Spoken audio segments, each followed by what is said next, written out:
Sa mga bagong panahon, hindi may tatanggi sa teknolohiya na umiikot ang oras ng pamumuhay ng tao, pati sa pagtupad ng pangarap ng mga taong nais sumikat. YouTube ang nagbigay daan at nagbukas ng pinto sa karamihan. Pero bago pa man, YouTube ay isang website kung saan alternatibong paraan upang tayo ay makialam sa mga nauusong bagay at pinag-uusapan na nagbibigay impormasyon na maaaring tungkol sa ating edukasyon at maaliw sa pakikinig ng musika at iba pa.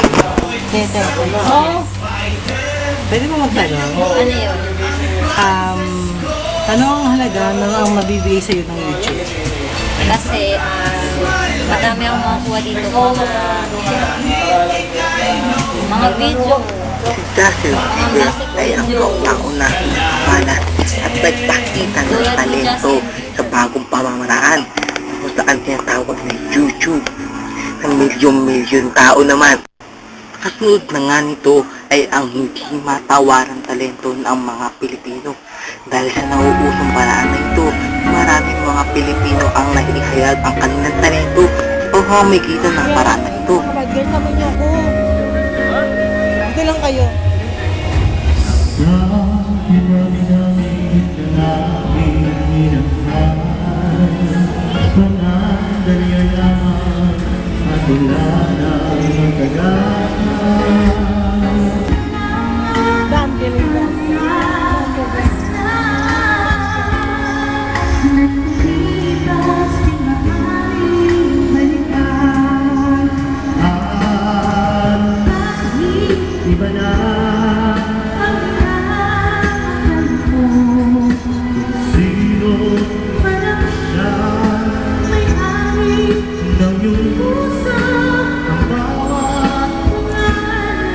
Kalaro,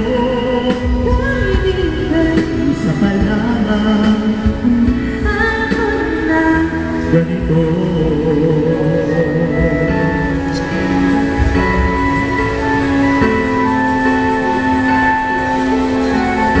Siya si Justin Tang na may nakakabilib na talento. Dahil sa kanyang talento ay naitagpok na rin ang kanyang video sa isang programa. Tara, kilalanin natin siya. May mga lalaking kayang magboses babae at vice versa. Meron ding mga babae na kayang magboses lalaki. Pero may ilang natatanging singer. Package deal, kumbaga, pwedeng magboses lalaki o babae. Diritero na, diritera pa. Sa video sharing site na YouTube, Umahataw mo yun ang kanyang video sa loob lamang ng lubang. Tunay nakahanga-hanga Relation ng music sa art. Relation ng music sa art. I think ito yung na-express mo yung ano mo, nararamdaman mo. Tapos yung talent mo din. Sa topic po natin, sensation. Ano po ang pagkakakilala mo sa ng sensation? Sensation, sa tingin ko ito yung pinag-uusapan or viral sa panahon na kunyari ngayon sensation, kaya minsan pero pabago-bago yun eh, kaya kunyari sensation ka ngayon, ikaw yung pinag-uusapan, ikaw yung topic, ikaw yung hot. Paano maging sensation?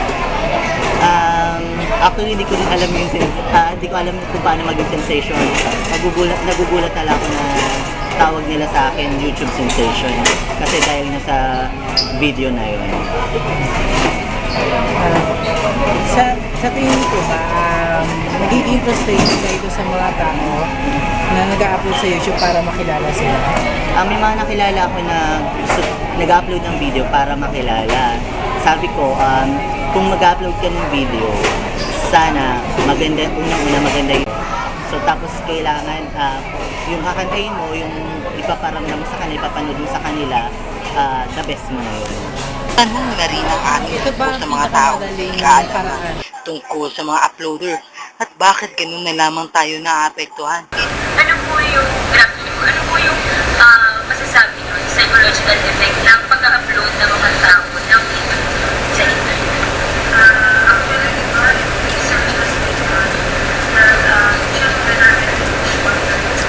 So, matalang ito sa percent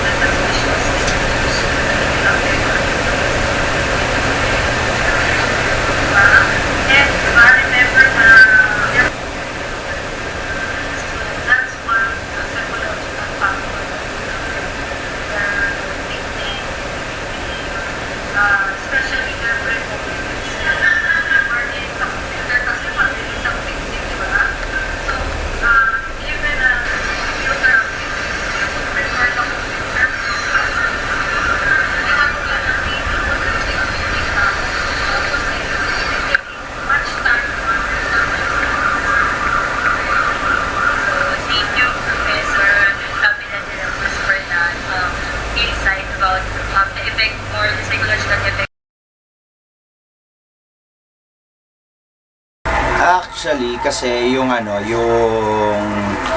pag nag-upload ka ng video sa YouTube kasi everyone is free to watch whatever they want to watch.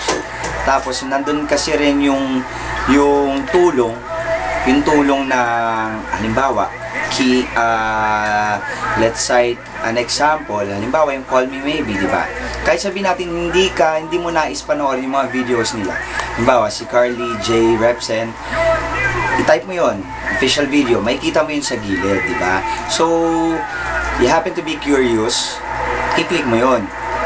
So, kapag napanood mo yon, eto na yung tinatawag nila na, sa amin kasi sa ABS-CBN, yung promo namin, meron yung tinatawag na viral through social media, viral promotion through social media, which is Facebook, Twitter, Instagram, at kung ano-ano pa, di ba?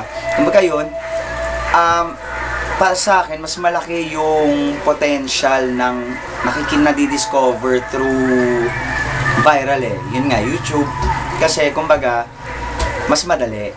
Yung nag-audition kasi, nandyan na dadaan ka sa, mag-undergo ka ng process ng audition. Tapos, syempre, yung audition, di naman kagad na papasok ka kagad dyan Diba? Yung talent search. Diba? At, syempre, maano nila yan, kumbaga, madidetermine nila yung charisma mo sa tao through masa.